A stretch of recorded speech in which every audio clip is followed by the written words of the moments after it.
Good evening and welcome to our Saturday night service here in Skylines Fire Department. For those that are watching via Facebook, we're glad to have you on Facebook and all here in the room. The words that the Lord gave me this week, and He started back last Sunday after service, were for I know. For, F-O-R-I, know. And I thought, how often have we heard ourselves say that?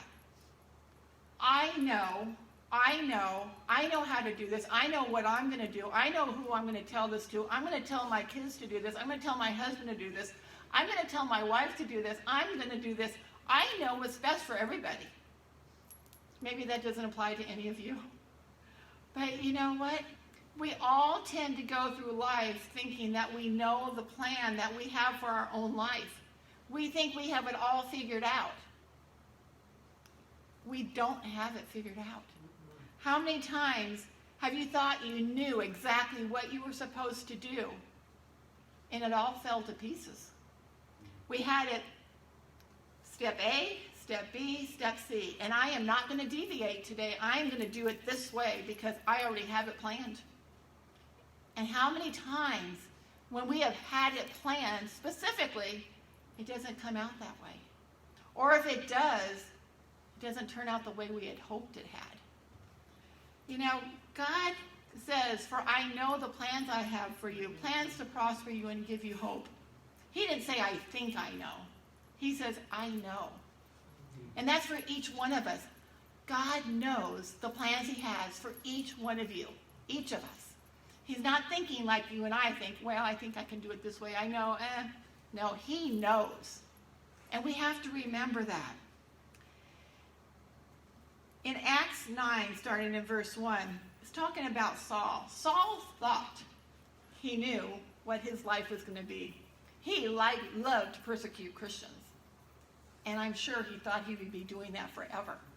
In verse 1 it says, Then Saul, still breathing threats and murder against the disciples of the Lord, went to the high priest and asked letters from him to the synagogue of Damascus, so that if he found any who were of the way, whether men or women, he might bring them bound to Jerusalem. He had his plan set out. He wanted to find those Christians. He wanted to get those Christians. He had his plan set out. But as he journeyed, he came near Damascus, and suddenly a light shone around him from heaven. Then he fell to the ground and heard a voice saying to him, Saul, Saul, why are you persecuting me? And he said, Who are you, Lord? Then the Lord said, I am Jesus, whom you are persecuting. It is hard for you to kick against the gourds. So Saul, trembling and astonished, said, Lord, what do you want me to do? Then the Lord said to him, Arise and go to the city, and you will be told what you must do. He had his own plan. It was not going to be a good plan, going to be nice to people. He never thought his life was going to change. He thought he was going to continue to persecute these Christian people. But God had a different plan, just like for each of us. But God has a different plan. And then God tells Ananias to go meet up with Saul. And Ananias is saying, why would I do that? He persecutes the Christians. Ananias had already predetermined he was not going to meet up with Saul because he had his own plan. But God saw it differently.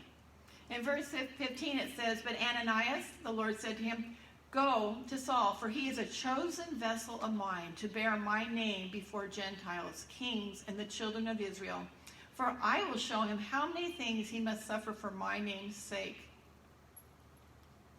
These are two people who had their own plans. But their lives came together for the plan of God. Because God knew the plan. They thought they knew their plans. And after Saul's eyes were open, it says in verse 20, he immediately preached the Christ in the synagogues that he was the Son of God. Saul changed so drastically in those 3 days. That would have never been Saul's plan. But God knew the plan that he had for Saul and what he had for Ananias and that he had for the future church. Saul was part of that change. So what plan is it in your life that needs to be changed? God's got the plan. It doesn't matter who's involved. You might think that your family's got the plan best for you, or your family might think that they have the best plan. Your neighbors might think they have it figured out. Your employer, they might think because you work for them that their final word is the final say, and that's not true. God has the final say in the plan in your life as long as you will let him talk to you and as long as you're ready to listen. Jerry mentioned earlier, I had to laugh. Okay, Lord, you're going to give us an example here. When he woke up this morning and saw cancel Sunday, God had the plan. God already knew what this weather was going to do tomorrow. I kept looking at the weather report. We always do. For us, it looked like it was going to be fine tomorrow. And then it changed, and it started to change.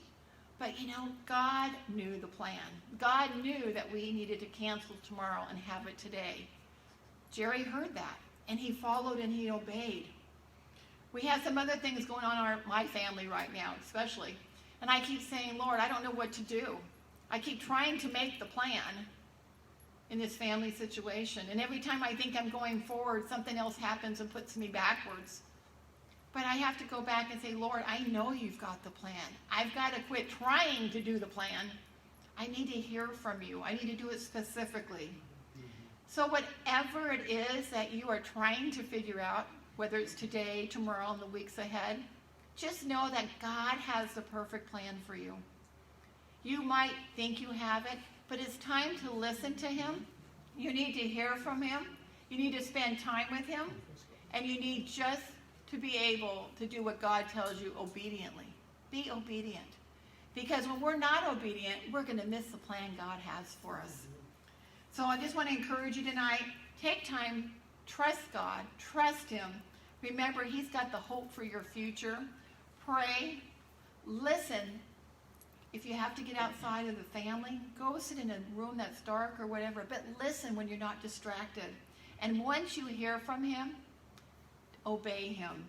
Remember, make it no longer, I know the plan. Make it, my God knows the plan. And it'll make a big difference in your life and my life. So have a blessed night, all those that are on Facebook, and we'll see you soon.